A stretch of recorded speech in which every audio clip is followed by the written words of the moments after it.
Hi hello नमस्ते, कशा आहेत मैत्रिणींनो? मस्तच राहा. तर माझ्या नवीन रेसिपी चॅनलवर तुमचं स्वागत आहे. पाहू शकता इथे मी साहित्य घेतलेले आहे. कोथिंबीर स्वच्छ बारीक चिरून घेतलेली आहे. एक मिडियम साईजचा टमाटा बारीक चिरून घेतलेला आहे. त्याचबरोबर 2 कांदे मिडियम साईजचे मी बारीक चिरून घेतलेले आहेत. लसूण घेतला आहे चिरून बारीक, कढीपत्ता घेतला आहे आणि हे फ्लावर मी जरा गरम पाण्यामध्ये मीठ टाकून एक 5 मिनिटं वाफळून घेतलेलं आहे. कारण कसं फ्लावरला उग्र वास असतो, आतमध्ये असं बारीक किडे बिडे असतात, तर जरा वाफळून घेतला ना त्याचा वास पण जातो आणि भाजी खायला पण चांगली लागते मैत्रिणींनो. आणि तशीच जर भाजी केली ना त्याचा उग्र वास त्या फ्लावरचा असा येतो ना, तर खाऊशी वाटत नाही. त्यामुळे जरा वाफळून फ्लावर घेतला ना तर चांगला लागतो. इथे कढई ठेवली बघा गॅसवर मी, त्याच्यामध्ये मी इथे 1.5 पळी तेल टाकून घेणार आहे. मैत्रिणींनो, रेसिपी खूप छान आहे आणि झटपट होणारी आहे. टिफिनसाठी तुम्ही करून पहा.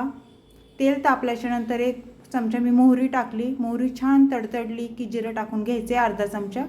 जिरं पण छान फुलल्याच्यानंतर त्याच्यामध्ये मी कढीपत्त्याची पानं टाकून घेतलेत बघा. कढीपत्ता छान परतल्याच्यानंतर लसूण टाकून घेतला आहे बारीक चिरून घेतलेला. आता लसूण छान परतून घ्यायचं आहे आपल्याला तेलावर. खूप सोपी रेसिपी आहे मैत्रिणींनो. चॅनलवर कोणी नवीन असेल तर लाईक सबस्क्राईब करायला विसरू नका. छान छान कमेंट करा. व्हिडिओ कुठून पाहताय कमेंट करून नक्कीच सांगा. व्हिडिओ आवडला तर मैत्रिणींना नातेवाईकांना शेअर करा आणि एकदा अशा पद्धतीने तुम्ही ही रेसिपी करून पहा. खूप झटपट होती. तर पाहू शकता इथे 2 मिडियम साईजचे मी कांदे तेलावर परतायला टाकलेले आहेत. त्यानंतर थोडी कोथिंबीर पण टाकून घेतलेली आहे. कोथिंबीर तेलामध्ये टाकली की ना तर कोथिंबीरीचा आरग त्या तेलात उतरतो आणि भाजी खायला खूप टेस्टी होती. तर हे छान परतून झाले बघा जरा. तर आपण टमाटा टाकून घेतला आहे. 1 मिडियम साईजचा मी बारीक टमाटा चिरून घेतलेला तो टाकून दिलेला आहे. कांदा टमाटा चांगला मऊ होऊन द्यायचा आहे आपल्याला.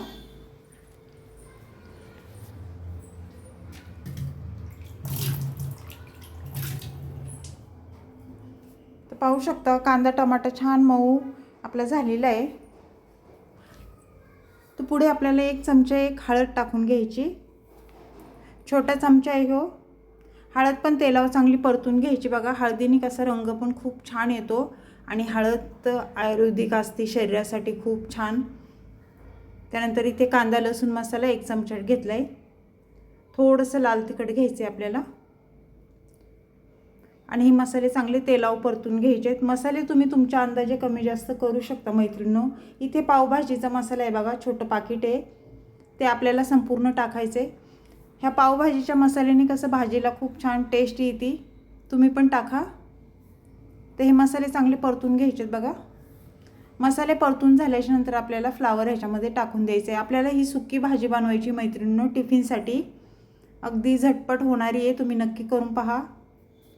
आता हे फ्लावर मसाल्यामध्ये छान परतून घ्यायचं आहे आपल्याला अशा पद्धतीने. एकदा माझ्या पद्धतीने करून पहा मैत्रिणींनो, खूप छान होती. तर हे छान परतून झालेले आहे पाहू शकता. चवीनुसार मीठ टाकून घेऊया.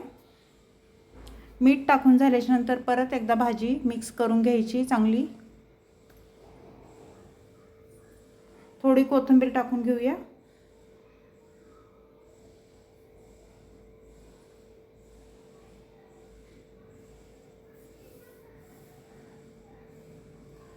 त्यानंतर ह्याच्यामध्ये आपल्याला थोडं पाणी टाकून घ्यायचे बघा.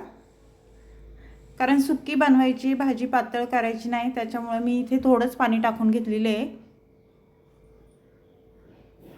आणि झाकण ठेवायचं 1-2 मिनिटं.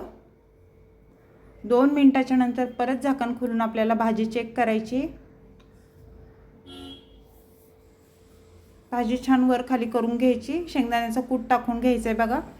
इथं मी 1.5 चमचा शेंगदाण्याचा कूट टाकून घेते. मैत्रिणींनो, भाजी झाल्याच्या नंतर आपल्याला शेंगदाण्याचा कूट टाकून घ्यायचं आहे बघा. भाजी आपली ही एवढी मस्त होती शेंगदाण्याचा कूट टाकून केली तर. त्यानंतर आपल्याला इथे झाकण ठेवून घ्यायचे आणि एक वाफ काढून घ्यायची. तर पाहू शकता मस्त अशी भाजीला छान तरी पण सुटलेली आहे. रंग पण खूप छान आलेला आहे. एवढा छान हे फ्लावर होतो ना मैत्रिणींनो. अशा पद्धतीने तुम्ही नक्की करा. थोडी कोथिंबीर टाकूया. कोथिंबीरनी कसं भाजी झाल्याच्यानंतर आपल्याला कोथिंबीर परत एकदा टाकायची, म्हणजे दिसायला खूप छान दिसते आणि खायला पण तेवढीच चविष्ट लागते ही फ्लावरची भाजी. तुम्ही नक्कीच करा. टिफिनसाठी झटपट होणारी रेसिपी आहे ही. तर कोणाला ही रेसिपी आवडली मला कमेंट करून नक्कीच सांगा. चॅनलला कोणी नवीन असेल तर लाईक सबस्क्राईब करायला विसरू नका मैत्रिणींनो. तुमचा सपोर्ट मला असाच राहू दे. अशाच माझ्या पाठीशी राहा. खूप छान वाटतं तुमच्या अशा छान छान कमेंट येतात मला. तर अशीच रेसिपी घेऊन मी पुन्हा हजर होईन. तोपर्यंत सर्वांना बाय मैत्रिणींनो. पुन्हा भेटू.